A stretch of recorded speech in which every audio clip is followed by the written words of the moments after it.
Well, I know who the first two stars for the Blues were in that game, and I'll give you a hint. They weren't wearing blue. What's cracking, everybody, and welcome back to Kraken R&R, where, to be fair, Binnington was pretty good, so he'd actually probably be the first star for the Blues, but yeah, 2 and 3, I think, are guys wearing stripes. Now, as far as Binnington is concerned, it is also frustrating from a Kraken perspective that his .968 save percentage is the lowest of any goaltender the Kraken have faced in these first 3 games. So yeah, definitely not getting that shooting percentage that we saw throughout the season last year, but there's still plenty of time for that to even out, and the Kraken are at least getting the shots on goal. As far as the officiating is concerned, well, to be fair, the Kraken still should have been able to overcome it, but yeah, I think it definitely played a role in how this game finished. And it's not so much that I think the calls that they made were bad, other than the one against Schultz, that was straight up a bad call. It's more because they were entirely uneven. They would make a correct call against a Kraken player and send him to the box, and then when the exact same situation showed up on the other end of the ice against a Blues player, we're going to look the other way and swallow the whistles. Now that I think about it, though, we may have kind of asked for this when we asked about the Kraken declining penalties. Maybe the refs decided to take it into their own hands and just not give the Kraken the opportunity to go on the power play in the first place. Which, on the one hand, is a good thing based on how the Kraken power play played in the first 2 games, but they did actually manage to score in their one opportunity this game. But before we get to that and the rest of this game, where, again, officiating aside, the Kraken still should have been able to overcome that and end up winning this game in regulation, which arguably they did, but we'll get to that in a second as well. There was one lineup change coming into the game for the Kraken, and it wasn't Tanev coming back. It was the same skaters for the Kraken in this one, although as far as the Tanev situation is concerned, I forgot to mention it in the last game because I was so preoccupied with being annoyed at the Kraken just not showing up for that game entirely. But Howden, who laid that hit on Tanev, was suspended 2 games by the league, so at least some punishment was finally handed out for a dirty hit against a Kraken player. As far as the lineup change, though, that was Joey Daccord in net for the Kraken for the first time this season, and very clearly this was just getting Grubauer a little extra rest before Tuesday's game at home, the home opener against the Avalanche, where he will certainly be playing. Nothing obviously to do with how he played the first 2 games, as he was, I would say, fine in the one against Vegas and then very good in Nashville. Just the rest of the team kind of didn't do their part. With all that said, though, we can now finally get into the game where, actually, now that I think about it, I'm pretty sure I forgot to mention the final score, but I would have had it up over here by now anyway. It is a 2-1 Blues win in the shootout, so the Kraken still do get a point. Still remain completely hopeless in a shootout, just like they were all of last season, so good to see that hasn't changed either. Not actually good to see that was sarcasm, but either way, it's an end to a pretty depressing first road trip of the season and start to the season, as the Kraken do pick up the 1 point, but I feel like coming into these 3 games, you were kind of looking for, well, I feel like 3 points should have been expected, 4 would have been nice, and 2 kind of the bare minimum, so yeah, 1 point feels pretty bad coming into the first few games at home, especially with 3 big opponents coming up in the Avalanche, the Carolina Hurricanes, who are one of the Cup favorites going into the season, for that matter, the Avalanche are as well, and then the New York Rangers, who are very good in their own right. We'll have to see how that goes, though. It's hockey and anything can happen in any given game, but yeah, not an ideal way to start out the season, especially with 2 more beatable teams in these last couple of games, and the Kraken only getting 1 point out of those games. Anyway, as far as this game itself and how we get to that 1 point in the standings, well, for the 3rd game in a row, the good news for the Kraken is that they started right on time and came out of the gates easily the better team, and while it took them a while to get a shot actually on goal, they were dominating in possession, especially offensive zone time, and shot attempts. It just happened that the Blues were blocking everything that the Kraken threw towards the net. Eventually, though, all of this Kraken pressure and momentum that they're building early on is brought to an abrupt halt with the first penalty of the game as Vince Dunn goes to the box, and again, I think Dunn earned this one.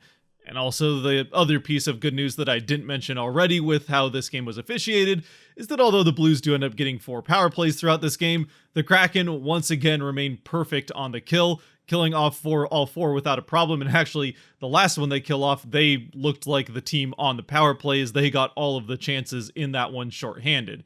They didn't score shorthanded, but they definitely were the team with more offense going in that power play for the Blues. But that was not necessarily the case with this first Blues power play, though, as right out of the gate, they do get a couple of pretty good scoring chances on it. Decord and the penalty kill in front of him are able to fend those off, and the Kraken get through the rest of the kill without too much trouble.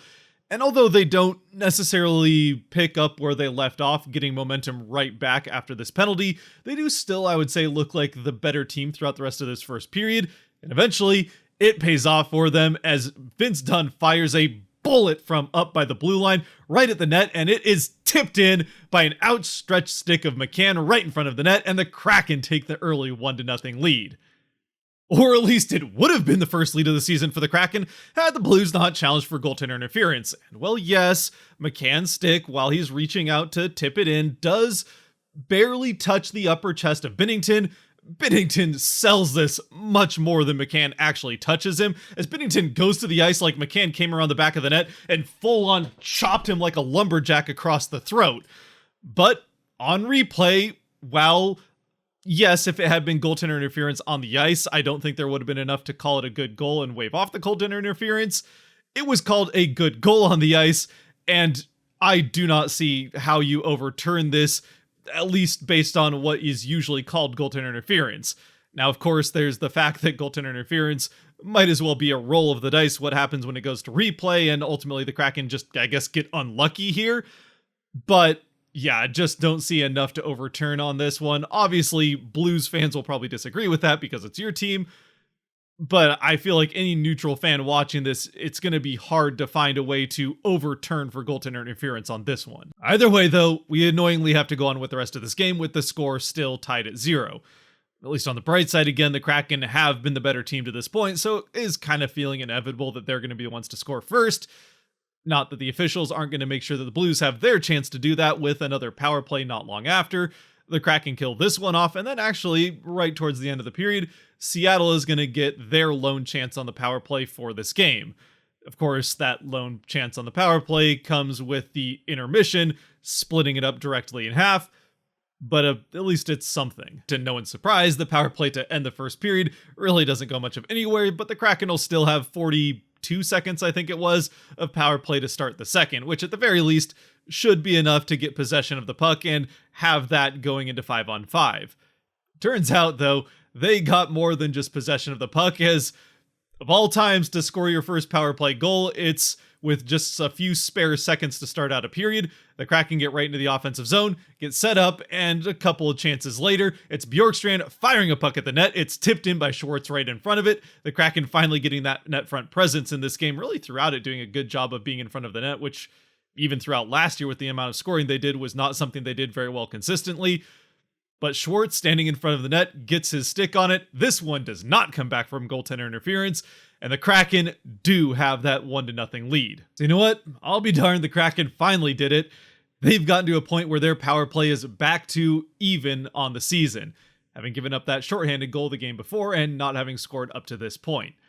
Either way, you'll take it. The Kraken have their first lead of the season, and it lasts almost half a period. You probably thought I was going to say less than that based on how I was phrasing that if you didn't watch the game, but it does last almost half a period, right up until the first line for the Blues. Really, their one good line is the Blues are not the best team roster-wise in the NHL at this point in time, but regardless of what the rest of the roster looks like for the Blues, at least this first line, and Kyrou in particular, are dangerous when you give them a rush chance and space coming into the offensive zone, which is exactly what the Kraken do here, as they were kind of trading rush chances up and down the ice. This is actually coming right after Beniers has a wide open 2-on-1 chance, but coming back the other way, Kyrou and his line get kind of a 3-on-2, but actually McCann does a pretty good job of getting back on the back check. Unfortunately, he overskates Kyrou, leaving Kyrou wide open in the slot. He passes it down, it comes back up. Kyrou's got 5 feet of extra space because McCann just didn't stop in time, and he uses that extra space to fire off a shot that would have taken a spectacular save from Decord to keep out. It goes into the back of the net, and just like that, we are tied. And of course, as you already know from having seen the final score and the fact that it ended in a shootout, that would be the last score of regulation. Now, to be fair to the Kraken, again, they kept playing like the better team really for the majority of this game until the late part of the third. The Blues really turned it on or maybe it was that the Kraken were kind of just trying to make sure that they got to overtime at the very least and got that 1 point in the standings after how the last two games went. Either way, for the remainder of the second and the start of the third, the Kraken made a pretty good effort to take that 2-1 lead. It just doesn't end up happening. Even the couple of times they were on the penalty kill, as the Blues do get two more chances. One at the end of the second period on that terrible call on Schultz, where quite honestly, I don't know what the officials thought they saw. And then one towards the beginning of the third on Dunn that he definitely earned for interference.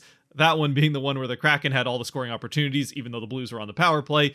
Couldn't get the shorthanded one. Eventually, the Blues do kind of take over the end of the third period. Either way, the only time in this game that it really felt like the Blues were in control of it were those last 5, 6, 7 minutes of the third period. Fortunately, Decord was very good in this one and was able to get the Kraken to overtime. And then once in overtime, this is actually somewhere the Kraken were very consistently good all throughout last season, winning games at 3-on-3. And honestly, they were pretty good in this overtime as well, controlling the puck for the vast majority of the time. I'd say at least 4 of the 5 minutes of it. Unfortunately, they were only really able to get the one very good scoring chance towards the end on a nice setup for a Larson shot, which, to be fair, Binnington just makes a spectacular pad save on. If Larson's able to lift it a little bit more, it probably does go into the net, and the Kraken go home with 2 points, and we're at least feeling a little bit better about how this road trip went. But Binnington does make a very nice save to keep this out. So we head to the shootout where, yeah, there's no surprises here. The Kraken remained as hopeless as they were last season, where it was basically a forfeited loss at the point where it got to the shootout last season. It's so bad that the only player I can remember with any kind of consistency or feeling good about skating up with the puck in the shootout for the Kraken was Jonas Donskoy. And he did not play for the Kraken last season. So yeah, it's been a while since there was any kind of hope going into a shootout, and that remained true in this one. At the very least, they did give Beniers a chance, and he actually gave it a pretty good run. He beat Binnington for the most part, but Binnington was once again able to stretch his pad out with a pretty nice toe pad save, and if Beniers had been able to lift the puck, he had plenty of net to shoot at, but just couldn't get those couple of extra more inches off the ice. So Binnington makes the save. None of the 3 Kraken players score. 1 Blues player does, and the Kraken come away with just the 1 point out of 6 on this road trip, and now head home to face 3 teams that it would be shocking if they don't make the playoffs. 2 of which I would say are cup favorites coming into the season. So, while it's not time yet to certainly not panic or really even worry necessarily about the Kraken's prospects of making the playoffs themselves, it's definitely not the start you want to get off to. And also, I suppose on the optimistic end of things, the Kraken had a slow start last season, starting the season 2-2-1, and there's still time for them to get it turned around. These are still 3 games that those teams will have to play well if they want to win. They are at home for the Kraken, so you'd like to think that that'll change something. Plus, Grubauer should be in net against the Avalanche, which is the first one, and we know how Grubauer plays against the Avs. So, yeah, not necessarily worried yet, but not feeling great either. I think then maybe the thing to do here with the rest of our time in this video is not focus necessarily directly on this game against the Blues now that we've done the recap of it, but more on what the Kraken need to do to get things going this season. And honestly, I feel like if they play the style of game that they did here against the Blues, they're going to win more of their games than not the rest of the way and probably end up making the postseason. If there is something that has been lacking in these first 3 games, though, that does need improvement, it's their ability to finish once in the offensive end, because it has been a consistent with all 3 of these first 3 games that the Kraken have come out on time, been the better team throughout the first period, but just not come away with anything to show for it. Granted, they probably should have had 1 on the board coming out of the first period of this game, but even at that, they probably should have had more than 1 had they been able to finish a little bit better. It doesn't help that both McCann and Bjorkstrand hit the same post in the same spot throughout this game, able to beat Binnington, who had a fantastic night, and for the 3rd time in a row, the Kraken got goalied a bit. But when you get goalied 3 times in a row, you have to start to look at what you might be doing wrong that's helping that happen. And part of that is just not creating the high danger scoring chances that we saw them do a little bit more consistently last season. And they certainly aren't getting as much offense off the rush as they were last season either. Still early, so a lot could change, but those are kind of the things we'd like to see them do a little bit better as time goes on. As for where in the lineup specifically to look for that to come from the Kraken over this next stretch of games, while I don't necessarily think they've played poorly, it's hard to look anywhere else but that first line. Now, yes, McCann does have one of the 2 goals the Kraken have so far in 3 games, which is not a stat that looks particularly good coming off this road trip, among others. And yeah, he probably should have had another one in the first period if it wasn't taken away by the officials, and he did put one off the post, so they're close, but you need to see more from that first line. And well, Beniers has been doing a lot of the small things well that he's done well throughout his career, winning puck battles along the board at a better rate than someone his size probably should be, transitioning the puck very well through the neutral zone, and even keeping possession in the offensive end. The finishing has been a bit of an issue, just in general, that first line and the Kraken as a whole. But again, when it comes to scoring, the first line is where you're looking for that finish to start. And it just hasn't been there. They've been good at getting into the offensive end and even at times good at setting up in the offensive end and getting shots from the outside. But finding those dangerous opportunities has been pretty few and far between among the shots they have gotten on goal. They're going to have to figure out a way to change that. Am I worried about their ability to do so and get things turned around? No, not at all. Again, it's just 3 games in. There's a long season ahead, and even if they're starting off on a bit of a cold streak, this is just something that's going to happen over the course of an 82-game season. Players and lines are going to have cold streaks and hot streaks. It's just part of the course of an 82-game season, but it is going to be a little bit more under a microscope when the entire season so far, even if it's a small sample size, has been the way that it's been. Actually, if I am worried about anything with the Kraken so far, it would probably be the second line, which, at least as a unit, has really not looked good in these 3 games almost at any point. Burakovsky has had some stretches where it looks like he's doing it all himself, and he's actually looked all right, but that line as a unit has just not clicked to this point 3 games in. So that might be something to watch, of a place that the Kraken might need to switch things up between the third line, which has been playing well, and that one, or maybe even the fourth line, bring up a Yamamoto or a Cartier to that second line and swap things around and try and find something that works, because it's been a rough start, at least working as a group for that group of Wennberg, Burakovsky, and Schwartz. Now, yes, Schwartz did score in this game, but that was on the power play, so again, 5-on-5, that line has been a bit of a sore spot for the Kraken in general to this point. And finally, as I try to end things on a little bit more of a positive or optimistic note, I suppose, coming into the first homestand of the season, at least the one lone bright spot for the Kraken in these first 3 games, outside of the penalty kill, which has also definitely been a bright spot, but player-wise anyway, has been the goaltending, which has been good to great all through these first 3 games. And that does mean that Decord, who is the first star in this one easily for me, pretty much picked up right where Grubauer left off in Nashville, and maybe even played a little bit better. Honestly, if it wasn't for the fact that the Kraken lost this game, had they won it, I would have spent a lot more time in this video talking about how much fun it was to watch Decord play net in this game. I've mentioned it before, Decord is such an active goaltender back there that it's just a joy to watch him play, especially when he's on his game.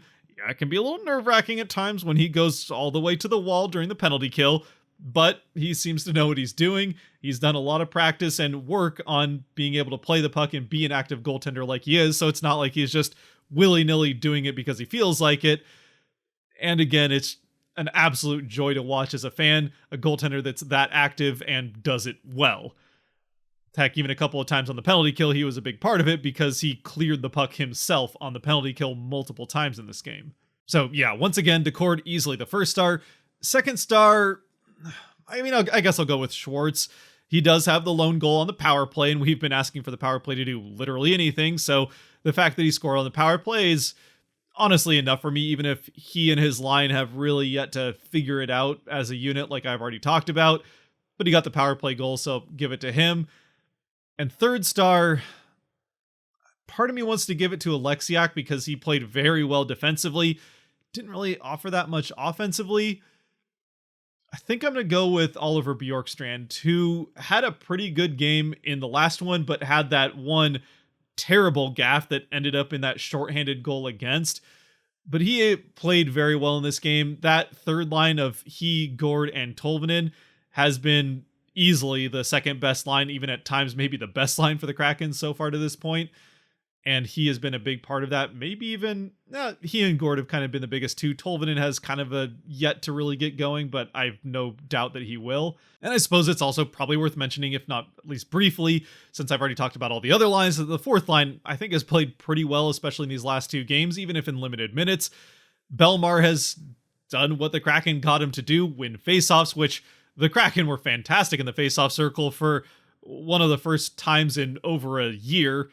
Maybe even better than they were in any game last season. In this one, Belmar was definitely a part of that, but even Cartier and Yamamoto were good in the limited time they were on ice. There was one shift in particular where Yamamoto and Cartier almost took it over and scored just the two of them, like 2-on-5. Not actually, but it kind of looked that way, the way where they were buzzing around the ice in the offensive end. So that fourth line is definitely pulling its weight, if not even a little bit more, which has kind of been the Kraken MO over the, well, certainly last season anyway. So, yeah, I don't know. At this point, obviously, we just need to see things really come together and ultimately putting rubber in the back of the opposing net as we go on from here. That's all there is left for the Kraken to do. They played well, just not where it counted most.